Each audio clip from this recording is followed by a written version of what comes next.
Hello student, कल हमने discuss किया था विद्युत विभव और विभवांतर के बारे में। विद्युत विभव क्या होता है, पहले मैंने आपको बताया था विद्युत विभव क्या होता है। विद्युत विभव के बारे में मैंने आपको बताया था कि विद्युत विभव एक अनंत से एकांक धनावेश को विद्युत क्षेत्र के किसी एक बिंदु तक लाने में किया गया कार्य क्या कहलाता है, आपका विद्युत विभव कहलाता है। मतलब इसका मतलब ये है कि जैसे आपके पास कोई भी इंफिनिटिव के ऊपर एकांक धनावेश का मतलब हुआ कि आपके एकांक का मतलब एक, धन का मतलब प्लस का साइन और आवेश का मतलब आप किससे डिनोट करते हो, क्यू से।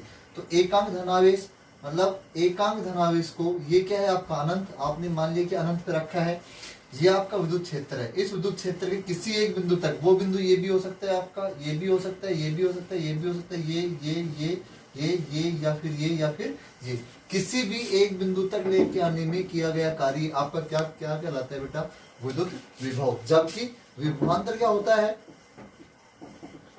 विभवांतर आपका क्या होता है, देखो इन दोनों को सबसे पहले एक बात बता दो, इन दोनों को जो डिनोट किया जाता है वो कैपिटल वी से डिनोट किया जाता है। किससे डिनोट किया जाता है, कैपिटल वी से। जबकि विभवांतर, देखो अंतर के शब्द को जैसे आप हिंदी में पढ़ते हो संधि विच्छेद, इसी तरह इसका संधि विच्छेद करो क्या बनेगा, विभव प्लस अंतर। विभव को किससे डिनोट करते हो, वी से। एक पॉइंट से दूसरे पॉइंट में अंतर, तो that means we A minus आप इसे क्या लिख सकते हो, वी बी। ठीक है।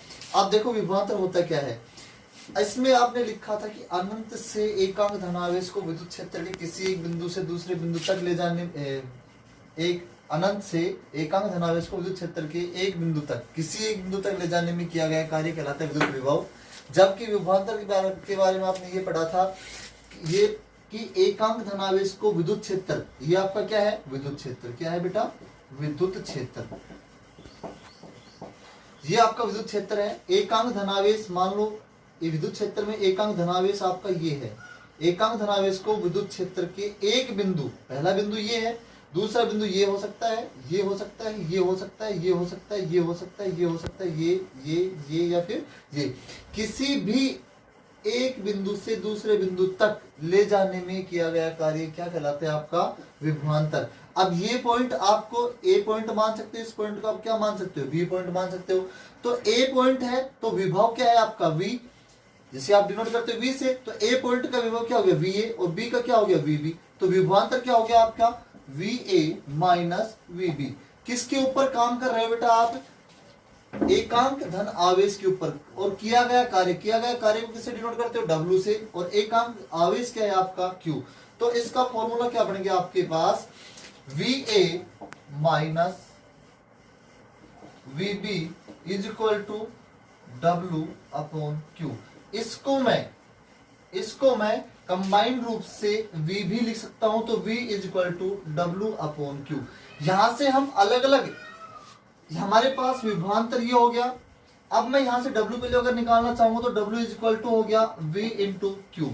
ठीक है। और अगर मैं यहां से q की वैल्यू निकालूं तो q इज इक्वल टू हो गया v, q is equal to हो गया w अपॉन v। ये तीन फॉर्मूले हैं, पहला, दूसरा और तीसरा। तीनों फॉर्मूलों में अब आपको ध्यान देना है कि किसी भी फॉर्मूले के ऊपर कोई भी क्वेश्चन पुट अप हो सकता है। जैसे कल मैंने आपसे क्वेश्चन करवाया भी था कि अगर आपके पास किसी भी, कोई भी आपके पास विभवांतर दिया गया है आपको, और उस विभवांतर की वैल्यू है आपके पास, v की वैल्यू आपके पास है 12 वोल्ट। कितनी है, 12 वोल्ट। ठीक है। और विभवांतर की वैल्यू आपके पास, V की वैल्यू आपके पास है 12 वोल्ट, और W की वैल्यू है आपके पास, मान लीजिए आपके पास W की वैल्यू है 2 जूल, और आपसे पूछा गया है Q। ठीक है। तो Q आपके पास क्या है बेटा, आवेश। तो आपका फॉर्मूला कौन सा सूट कर रहा है, Q is equal to W upon V। तो यहां से W की value, Q is equal to क्या होता है, W अपॉन V। W की वैल्यू क्या है आपके पास 2, V की वैल्यू कितनी है 12, 2 1 कम, 2 6 की 12, 1/6। 1/6 को अगर रियलाइज करोगे तो आपके पास आंसर कितना होगा, 0.1 और 6 इतना, और ये आपके पास क्या आ जाएगा, कूलम। ठीक है, पहला क्वेश्चन। दूसरा, अगर कोई आपसे विभवांतर पूछे, V की वैल्यू आपसे पूछे, W आपको दे दे मान लो 12 जूल, Q की वैल्यू हो जाए आपके पास मान लो 2 कूलाम, और V आपसे पूछ ले, तो आप क्या करोगे कि V इज इक्वल टू क्या होता है W अपॉन Q। W की वैल्यू क्या है 12 बटे 2, आंसर क्या है आपके पास 6, और ये क्या लिखोगे आप वोल्ट। देखो विद्युत विभव और विभवांतर, सुनना क्या कह रहा हूं, विद्युत विभव और विभवांतर दोनों का जो मात्रक होता है वो होता है बेटा वोल्ट। क्या होता है वोल्ट। जो भी वैल्यू आती है किसमें आती है, वोल्ट में आती है, जिसका ये हो गया स्मॉल v। ठीक है, अब यहां तक हमने डिस्कस कर लिया था कल, लेकिन आज हमारा टॉपिक होगा प्रतिरोध। क्या होगा, प्रतिरोध, या फिर मैं दूसरी, इससे पहले एक नियम है अपना, और वो है अपना ओम का नियम। किसका नियम है, ओम का नियम। ये हमारी साइंस की तीसरी क्लास है। कौन सी क्लास है, तीसरी क्लास है। इस तीसरी क्लास के अंदर सबसे पहले मैंने आपको डिस्कस किया था करंट के बारे में, कि करंट होती क्या है, मात्रा क्या होता है, किससे डिनोट किया जाता है, इसका फॉर्मूला क्या होता है, कैसे इसको निकाला जाता है। लेकिन अब हम डिस्कस करने जा रहे हैं ओम का नियम, कि ओम्स लॉ होता क्या है।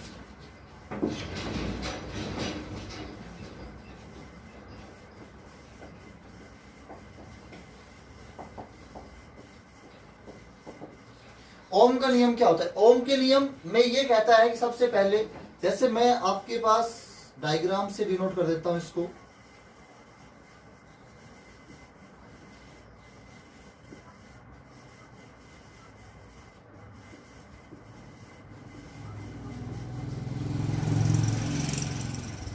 ये आपके पास की है, ये आपके पास बैटरी है, ये आपके पास बल्ब है, ये आपके पास वोल्ट मीटर है, और ये आपके पास एमीटर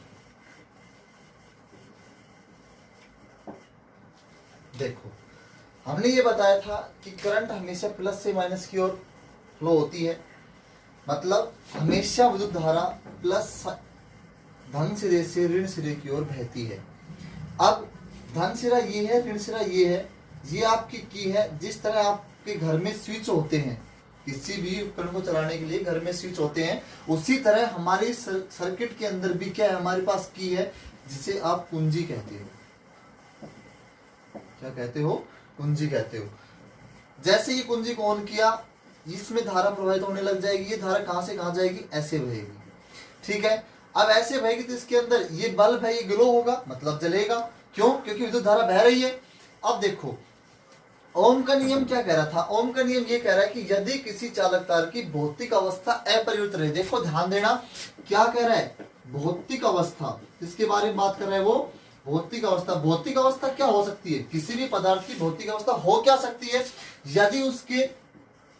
यदि आप उस चालक तार को ताप दो या दाब दो, तो उस चालक तार की अवस्था में कोई भी परिवर्तन ना हो। दैट मीन्स वो ना तो उसकी लंबाई में कोई परिवर्तन हो, ना उसके अनुप्रस्थ काट में कोई परिवर्तन हो। ये उसकी क्या कहलाती है, भौतिक अवस्था। ना उसके रंग में कोई परिवर्तन हो, ना उसके गंध में कोई परिवर्तन हो।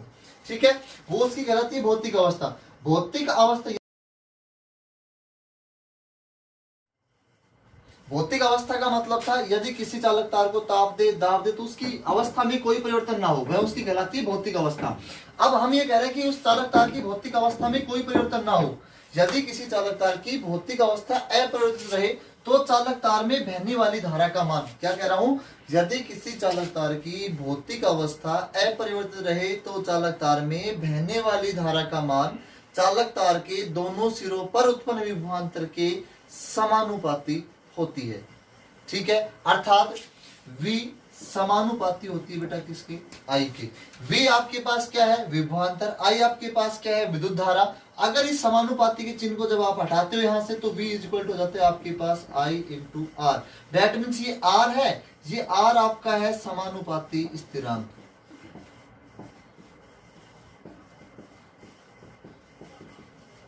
अर्थात इस R को मैं दूसरा नाम भी देता हूं, और वो R का नाम क्या है आपका, प्रतिरोध। अब देखो आपके पास नया नाम आया है, प्रतिरोध। देखो प्रतिरोध होता क्या है, यदि किसी चालक तार, प्रतिरोध R, प्रतिरोध होता क्या है, चालक तार का वह गुण जो स्वयं में बहने वाली धारा का क्या करे, विरोध करे। Oppose of the current is called the resistance. ठीक है, चालक तार का वह गुण जो स्वयं में बहने वाली धारा का क्या करे, विरोध करे, वो क्या कहलाता है आपका प्रतिरोध। जैसे ही आपके गांव में, इस गली में, सड़क पे जो आपके ब्रेकर जो लगे होते हैं, ब्रेकर जानते हो सब, ठीक है, जहां पे कोई भी गाड़ी चलती रहती है उस गाड़ी की स्पीड कम हो जाती है जैसे ब्रेकर आता है, और जैसे ब्रेकर को वो गाड़ी कूद जाती है उसके बाद गाड़ी की स्पीड वापस से वो जो चालक है वो तेज कर सकता है। फिर दोबारा ब्रेकर आता है तो चालक क्या करता है, गाड़ी की स्पीड को कम कर देता है। उसी तरह हमारे चालक तार में भी क्या होते हैं बेटा, ब्रेकर्स होते हैं, और वो ब्रेकर्स किसका काम कर रहे हैं, प्रतिरोध का। किसका काम कर रहे हैं, प्रतिरोध का। अर्थात प्रतिरोध, अब मैं यहां से अपना फॉर्मूला था V equal to I R, यहां से R इक्वल टू मैं क्या निकाल सकता हूं, V अपॉन आई। ठीक है, और यदि मैं यहां से I की वैल्यू निकालूं तो I इज इक्वल टू हो जाएगा V अपॉन R। आपके पास एक फॉर्मूला ये आ गया, एक फॉर्मूला ये आ गया, एक फॉर्मूला आपके पास ये आ गया, आपके पास आ गए 3 फॉर्मूले। ठीक है, अब होता क्या है, परिवर्ती प्रतिरोध। देखो प्रतिरोध के भी अलग अलग पार्ट्स होते हैं। अब ये तो था सिंपल प्रतिरोध। परिवर्ती प्रतिरोध क्या होता है कि किसी भी परिपथ में विद्युत धारा के मान को कम या ज्यादा करने के लिए क्या लगे होते हैं, प्रतिरोध लगे होते हैं। ठीक है, वो प्रतिरोध क्या है, उसका परिवर्ती प्रतिरोध। जो अवयव होते हैं वो किसका काम करते हैं, परिवर्ती प्रतिरोध का। परिवर्ती प्रतिरोध का मतलब इस प्रतिरोध के मान को आप बढ़ा भी सकते हो और घटा भी सकते हो। तो जब प्रतिरोध का मान कम होगा तो विद्युत धारा का मान बढ़ जाएगा, प्रतिरोध का मान ज्यादा होगा तो विद्युत धारा का मान कम हो जाएगा। अर्थात आपने ये पढ़ लिया कि V इज इक्वल टू होता है IR, ये इक्वेशन नंबर 1। दूसरा, इसी फॉर्मूले से मैंने रियलाइज किया है कि R is equal to V upon I, और तीसरा मैंने लिखा है I is equal to V upon R। ये आपके पास 3 फॉर्मूले हो गए। अब जो विद्युत, ये जो प्रतिरोध है, इस प्रतिरोध का मात्रक क्या होता है, प्रतिरोध आपने लिखा है कि प्रतिरोध जो R होता है, प्रतिरोध जो R होता है उसका मात्रक क्या होता है बेटा, ओम। क्या होता है, ओम। ये इसका सिंबल होता है, जिसे आप बोलते क्या हो, ओम। क्योंकि कौन से नियम के अकॉर्डिंग आया है, ओम के नियम के अकॉर्डिंग। तो इसके प्रतिरोध को, ये जो प्रतिरोध है इसका जो मात्रक है उसको इस नियम, जिसका जो नियम था उस नियम से इसका मात्रक क्या कर दिया, डिनोट कर दिया। वो मात्रक क्या है आपका, ओम। उसका सिंबल क्या होता है, ये। ठीक है, आज के लिए इतना ही काफी है। और अब इसके जो क्वेश्चन है वो क्वेश्चन हम करेंगे। मान लीजिए किसी चालक तार में, देखो हमारे पास 3 फॉर्मूले आए थे, तीनों फॉर्मूले में आपने जो लिखा, जो समझा, उसी के अकॉर्डिंग हम अब क्वेश्चन करने जा रहे हैं, न्यूमेरिकल क्वेश्चंस। ठीक है, देखो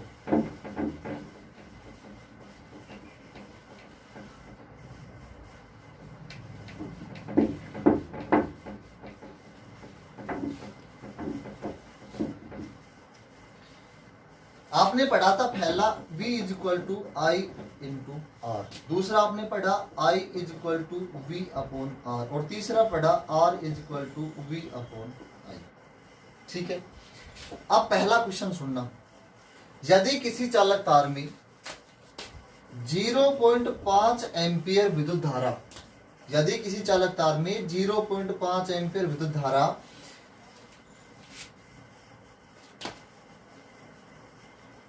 यदि किसी चालक तार में 0.5 एम्पियर विद्युत धारा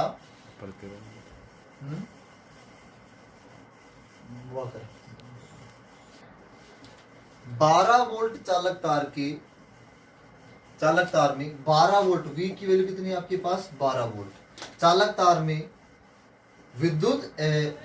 में 5 एम्पियर विद्युत धारा या 0.5 एम्पियर विद्युत धारा प्रवाहित की जाती है, तो चालक तार का प्रतिरोध ज्ञात कीजिए। क्या पूछ रहा है आपसे, R की वैल्यू आपसे पूछ रहा है। तो R की वैल्यू आपसे पूछ रहा है तो R इज इक्वल टू क्या होता है बेटा, V अपॉन I होता है। V की वैल्यू कितनी है आपके पास, 12, और I की वैल्यू कितनी है, 0.5। पॉइंट हटाओगे तो ऊपर क्या लगा दोगे बेटा, 10। 5 एक कम 5 और 5 दूनी हो गए आपके पास 10, तो R इज इक्वल टू आपके पास आ गया 24, और क्या आएगा बेटा ओम, पहला क्वेश्चन। दूसरा, यदि किसी चालक तार का प्रतिरोध आपके पास है बेटा 26 ओम, आर की वैल्यू है आपके पास 26 ओम, ठीक है, और चालक तार का विभवांतर आपके पास है मान लीजिए 13 वोल्ट। कितना वोल्ट? 13 वोल्ट। तो चालक तार में प्रवाहित धारा का मान आपसे पूछ रहा है। तो I इक्वल टू आपने पढ़ा था क्या होता है, V अपॉन आर। V की वैल्यू आपके पास 13, R की वैल्यू आपके पास 26, 13 एक कम 13, 13 दूनी 26, आपके पास आंसर है 0.5 एम्पियर। I की वैल्यू कितनी आ गई? 0.5 एम्पियर। और यदि आपसे ये पूछ ले कि यदि किसी चालक तार में 0.5 एम्पियर विद्युत धारा 26 ओम के प्रतिरोध या 26 ओम के प्रतिरोध चालक तार में 0.5 एम्पियर विद्युत धारा प्रवाहित की जाती है, तो चालक तार का विभवांतर ज्ञात कीजिए। तो ध्यान देना, तीसरा क्वेश्चन अगर ये पूछ ले कि आपके पास आर की वैल्यू तो उसने दे दी कितनी है आपके पास 26 ओम, आई की वैल्यू उसने दे दी कितनी है आपके पास 0.5 एम्पियर, और पूछ क्या रहा है आपसे V। क्या पूछ रहा है आपसे? V। तो V इज इक्वल टू आपने पढ़ा था क्या होता है I इंटू आर। आई की वैल्यू आपके पास 0.5, आर की वैल्यू आपके पास 26, मल्टीप्लाई कर दो 30, 13, ठीक है। तो V इज इक्वल टू आपके पास आ गया 13 वोल्ट। माय डियर स्टूडेंट, आज आपको ओम्स लॉ के ऊपर जितने भी क्वेश्चन आपको जहां भी मिले, जैसे भी मिले, आप उन क्वेश्चनों को करना, और नहीं आते हैं तो कल वापस से मेरे से पूछ लेना, कमेंट्स देना, ठीक है।